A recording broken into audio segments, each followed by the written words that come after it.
Valisthea was once a land defined by light. Crystalline towers pierced the sky, kingdoms thrived, and magic flowed as naturally as wind or rain. Today, the same land feels like a memory of itself. The Blight creeps outward like ink in water, swallowing green fields and cities alike. Fertile soil turns to ash, rivers curdle into poison, and the ether, the lifeblood of magic, simply evaporates. Even the dominant avatars of godlike icons feel powerless in its grip. When you first step into Final Fantasy XVI, you're not just walking into a new Final Fantasy world, you're stepping into a cautionary tale about the cost of unexamined power, of civilizations built on foundations they never questioned. Hello everyone, and welcome back to the channel. In today's lore video, we will be exploring the Blight, a phenomenon that has plagued Valisthea. We will be taking a deep dive into the lore, the impact on the story, and how it has shaped the society of the world. So, let's jump right into it. What exactly is the Blight? The Blight is not just a monster you can swing a sword at, it is an environment turned hostile. Crops wither overnight, waters become acidic, undrinkable. Magic sputters and dies in the hands of even the strongest bearers. Refugees wander from one shrinking patch of fertile ground to the next. Their faith in the mother crystals, once seen as divine, begin to falter. And yet, the game hints that this devastation is not absolute. Cid's hideaway experiments with reclaiming blighted soil, coaxing new crops to life, purifying water. Even mithril, the rarest metal in the land, is born from these ruined territories. Final Fantasy XVI tells us that collapse and renewal are intertwined. Even in destruction, resources and possibilities remain, though at a terrible cost. Long before our heroes were born, an ancient people lost their world to the same darkness. Ultima, their leader and architect, carried the seeds of his civilization to Valisthea. The mother crystals, far from being benevolent gifts, were aether siphons, a planetary IV line draining the world's lifeblood to fuel a single colossal spell of rebirth. The War of the Magi was humanity's first glimpse of this imbalance. Kingdoms fought to control ether, and each battle accelerated the drain. This is where Final Fantasy XVI quietly subverts a series staple. The crystals aren't a blessing. They're an extractive technology.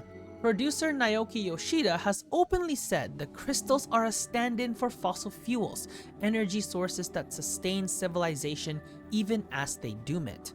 The Blight is therefore not a random calamity, but the predictable consequence of unchecked extraction. Magic, the very essence of Valisthea culture, comes with a hidden price. Bearers, those rare individuals who can cast without a crystal, pay with their bodies. Each spell shortens their lives, scars their skin, twists their hands. As the Blight spreads, their suffering becomes a grim mirror of the lands. Wars fought over mother crystals are not just political struggles, but environmental ones, draining the same finite ether. The game uses bearers to talk about labor and exploitation. They are the underpaid workers in the mines of magic, the invisible cost behind every convenience. In Final Fantasy XVI, the ecological crisis and the social crisis are one and the same. The Blight is not just killing the world, it's exposing the injustice at its core. Into this poison world step characters who personify different responses to collapse. Sidolphus Telamin, a former soldier turned rebel, sees the truth of the mother crystals. His hideaway is more than a base. It's a sanctuary, an experiment in living without dependence on the old system. When Cid falls, Clive inherits not just a mission, but a philosophy. Destroy the instruments of extraction, even if it means dismantling the only world you have ever known. Dion Lesage, Prince of Bahamut, embodies another arc. Bound by duty, he fights to uphold a decaying empire and in his desperation unleashes catastrophic power. Yet even he finds redemption by joining Clive in the final stand. These arcs mirror real-world archetypes: the activist who build alternatives, the reluctant steward who must become a revolutionary, and the loyalist who finally breaks with tradition. Through them, the story asks us which role we would play in the face of our own blight. In the Sky Fortress of Origin, the truth crystallizes. Ultima reveals that Clive was meant to be Mythos, the perfect vessel for his resurrection spell. Every mother crystal shattered, every icon absorbed, has been part of his plan. But Clive does something Ultima never foresaw. He uses that accumulated power not to remake the world in Ultima's image, but to destroy the system itself. With Ultima defeated, Clive erases magic from the world, a cataclysmic act of liberation. Without magic, the blight recedes. The ether can replenish. The people of Valisthea face a hard future, but one where their survival no longer depends on draining the planet. It's a radical message. Sometimes the only way to save a system is to give up the thing that made it powerful. In our world, that might be fossil fuels or other technologies we treat as untouchable. In Valisthea, it's magic. When we look at the first expansion, The Echoes of the Fallen, it takes us below the surface into the legacy of the Fallen. Clive, Joshua, Jill, and Torgal follow trails of artificial mother crystals, the prototypes of the siphons that would later drain Valisthea. The Sage Pyre is a dungeon of forgotten technology, where Magitech guardians still prowl and Omega awaits. The fight with Omega isn't just a spectacle, it's a symbolic confrontation with the apex of extractive power. The Fallen built weapons so advanced that they outlived their creators, a warning about where unrestrained exploitation leads.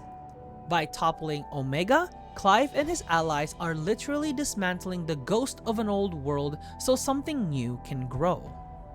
In the second expansion, The Rising Tide, the story moves to Mysidia, an oasis of green surrounded by a dead world. Here, we meet Wallius, the infant dominant of Leviathan, imprisoned for centuries under a protective spell. Clive's party breaks the spell, faces Leviathan in an epic confrontation, and ultimately brings the last icon into balance. Mysidia's very existence is a counter-narrative. Even in a poisoned world, pockets of resilience survive. Leviathan's release is more than just a boss fight. It's a metaphor for freeing future generations from the consequences of past mistakes. If Echoes of the Fallen was about tearing down the old, The Rising Tide is about preserving and nurturing what's left. Across the main game and both DLCs, the Blight functions on multiple levels. It's an environmental disaster, a social injustice, and a narrative device that forces the player to rethink the series' oldest symbols. The famous marketing line, "The legacy of the crystals has shaped our history for long enough," is meta commentary.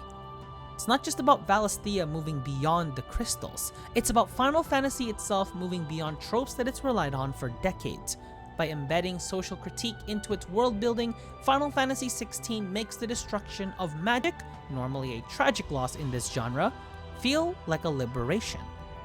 The Blight begins as a despair but ends as a challenge. Can a civilization built on sustainable power learn to live without it? In Final Fantasy XVI, the answer is yes, but not without sacrifice. Clive's choice to end magic is a metaphor for the hard choices every society faces when confronted with its own version of the Blight. It leaves us not with an easy happily ever after, but with a vision of rebirth.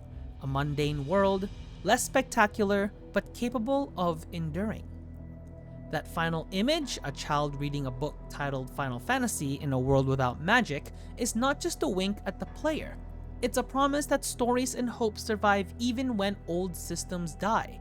In that way, Final Fantasy XVI isn't only telling a story about Valisthea, it's telling a story about us. And that is the lore covering the Blight. Looking at it from a surface, it is a symptom of what happens to the world when too much energy is used from it regardless of reason. But looking at it further into the story, it is a big catalyst of the societal chaos that befalls Valisthea during the events of Final Fantasy XVI. It's amazing how the further I delve into the little details of the game, the more I discover how it all ties together with the story. If you enjoyed this deep dive, please leave a like on this video and subscribe to the channel if you want to see more Final Fantasy content. Other than that, this is Enzo signing out, and I will see you all soon.